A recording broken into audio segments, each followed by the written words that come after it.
હવે સમાચારોમાં આગળ વાત કરીએ આપણે સુરતની તો ઓલ ઇન્ડિયા પ્રાઇમરી ટીચર્સ ફેડરેશનના કાઉન્સિલર, ગુજરાત રાજ્ય પ્રાથમિક શિક્ષક સંઘના સિનિયર ઉપપ્રમુખ અને સુરત જિલ્લા પ્રાથમિક શિક્ષક સંઘના બાહોશ પ્રમુખ એવા કિરીટભાઈ જયંતિલાલ પટેલના સ્વૈચ્છિક નિવૃત્તિના અવસરે તેમના ભવ્યાતિ ભવ્ય સન્માન સમારોહ યોજાયું હતું। ત્યારે આ આયોજન ઓલપાડ તાલુકા પ્રાથમિક શિક્ષક સંઘ દ્વારા અમીકુંજ વાડી સુરત ખાતે આયોજન કરવામાં આવ્યું હતું। આ શિક્ષણના સૂર્ય અને સંગઠનના સિંહ તરીકે જાણીતા કિરીટભાઈ પટેલની શિક્ષણ જગતમાં 38 વર્ષની ગૌરવવંતી શૈક્ષણિક સફર અને સંગઠન ક્ષેત્રે અપ્રતિમ યોગદાન ઉપરાંત તેમની ઓલપાડ તાલુકાથી લઈને રાજ્ય સ્તર સુધી શિક્ષકોના હિત માટે નીડર અને ન્યાયસંગત ભૂમિકાનું ઋણ અદા કરવાનું મંગલમય અવસરે જિલ્લાભરમાંથી શિક્ષક ભાઈ બહેનો, નિવૃત્ત કર્મચારીઓ, સરપંચો, ગ્રામજનો, પરિવારજનો, મિત્ર મંડળ, અધિકારીઓ, પદાધિકારીઓ સહિત વિવિધ તાલુકા, જિલ્લા તથા રાજ્ય શિક્ષક સંગઠનના હોદ્દેદારો મોટી સંખ્યામાં ઉમટી પડ્યા હતા।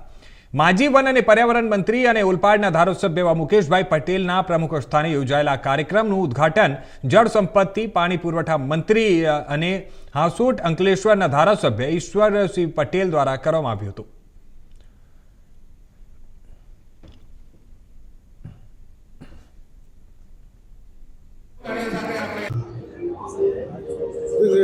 હું કિરીટભાઈ પટેલ, પ્રમુખ સુરત જિલ્લા પ્રાથમિક શિક્ષક સંઘ। આજ રોજ ઓલપાડ તાલુકા પ્રાથમિક શિક્ષક દ્વારા મારા સ્વૈચ્છિક નિવૃત્તિ વિદાય સમારંભનું આયોજન કરેલ હતું। તેમાં રાજ્યના મંત્રી ઈશ્વરભાઈ પટેલ સાહેબ,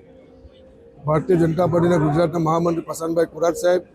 ઓલપાડ તાલુકાના ધારાસભ્ય શ્રી મુકેશભાઈ પટેલ સાહેબ, જિલ્લા પંચાયતના પ્રમુખ ભાવિનીબેન, જિલ્લા ભારતીય જનતા પાર્ટીના પ્રમુખ ભરતભાઈ રાઠોડ અને મારા રાજ્ય સંઘના હોદ્દેદારો, જિલ્લા સંઘના હોદ્દેદારો અને દરેક તાલુકાના હોદ્દેદારોએ બધાએ અને ઓલપાડ તાલુકાના તમામ શિક્ષકો, મારા ગ્રામજનો બધાએ હાજરી આપી હતી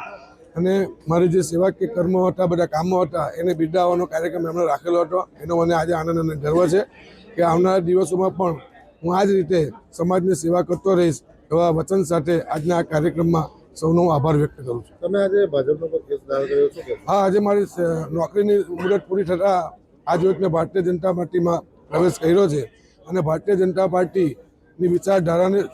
પ્રેરાઈને મેં આ ભારતીય જનતા પાર્ટીમાં પ્રવેશ કર્યો છે અને ભારતીય જનતા પાર્ટી જે મને કામ સોંપશે એ નિષ્ઠા અને પ્રમાણિકતાથી કરવાનો પ્રયત્ન કરીશ।